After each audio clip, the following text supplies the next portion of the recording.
The night of Northern Domination, from the ruins of Ko Loa to the Oath of Mei Ling. The history of the Vietnamese people holds an unforgettable tragic moment, the year 1790 BCE. This was the moment of catastrophe when the state of O Loc fell under the insidious machinations of Trio Da. This event was not merely a military defeat, but a breakdown of trust and vigilance, marking the end of a fledgling independence and ushering in the long, dark night of First Northern Domination. The first pain carved deep into the nation's soul was the sight of Ko Loa Citadel in ruins. The once majestic capital, linked to the sacred legend of the magic crossbow, was now just a crumbling relic, its broken bricks and overgrown moss bearing silent witness to the nation's tragic fate.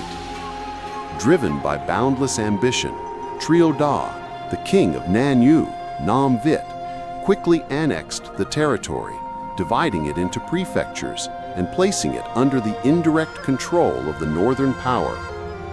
Yet during the initial period under the Nan Yu dynasty, the Vietnamese people managed to cling to a small piece of their tradition.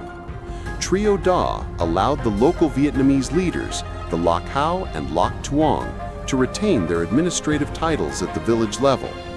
This served as a small anchor, helping to preserve the customs and cultural identity from total erasure.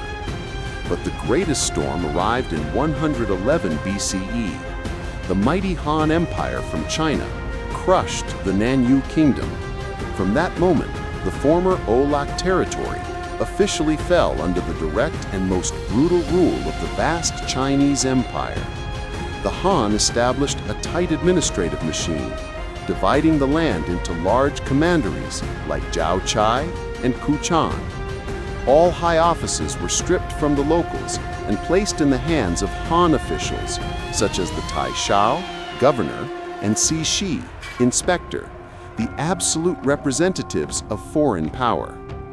The Han rule was a devastating combination of exploitation and assimilation. The economy was brutally drained.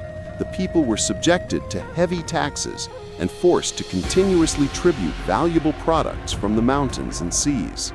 Simultaneously, the insidious policy of cultural assimilation was put into effect, imposing Han customs, script, and rituals, aiming to completely erase the national identity and turn the Vietnamese into permanent subjects. However, the Vietnamese fire was never extinguished. It was in the remote villages that the national spirit found refuge. The Loc Tuong acted as spiritual leaders, resolutely maintaining the traditional way of life, language, and customs. The fire of hatred and the will for independence smoldered deep within every Vietnamese heart, waiting for the right moment to ignite. And then the chosen leader appeared. Amidst the peak of oppression, Trung Chac, a resolute woman from the Loc Tuong lineage in Mei Ling, became the trusted standard-bearer of the people. The brazen murder of her husband, Thi Sac, by the Tai Shao Su Ding, To Ding, was the final straw. Personal grievance and national humiliation merged, transforming Trung Chac into the rallying cry for the entire nation. In 40 CE, the call to arms echoed across the land, from the mountains to the plains. The Trung sisters' uprising erupted, receiving unprecedented support. The Han forces were utterly defeated, and the disgraced governor Su Ding had to shave his head and beard to flee back to the north. Following the glorious victory, Trung Chac was proclaimed Queen Trung Vuong, establishing an autonomous government in Mei Ling. This momentous event officially ended 247 years under foreign control, reaffirming the nation's independence.